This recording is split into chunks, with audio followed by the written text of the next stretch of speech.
রাজ্যের আইন শৃঙ্খলা নিয়ে শাহী বৈঠক। সৌজন্য অডিটোরিয়ামে অমিত শাহের গুরুত্বপূর্ণ বৈঠক। একাধিক নির্দেশ দেন অমিত শাহ, অর্থাৎ কেন্দ্রীয় স্বরাষ্ট্রমন্ত্রী আজ সৌজন্য অডিটোরিয়ামে রাজ্যের আইন শৃঙ্খলা পরিস্থিতি নিয়ে একগুচ্ছ নির্দেশ দেন।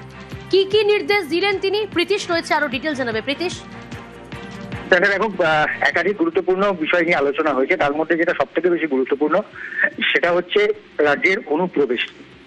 বিরোধী রাজনৈতিক দল হিসেবে বিজেপি থাকাকালীন তারা কিন্তু একাধিকবার এই অনুপ্রবেশ নিয়ে রাজ্যের তৎকালীন সরকার অর্থাৎ তৃণমূল সরকারকে আক্রমণ করেছেন, যেখানে প্রধানমন্ত্রী নরেন্দ্র মোদী থেকে শুরু করে কেন্দ্রীয় স্বরাষ্ট্রমন্ত্রী অমিত শাহ রাজ্যের অনুপ্রবেশ নিয়ে কার্যত সোচ্চার হয়েছিলেন।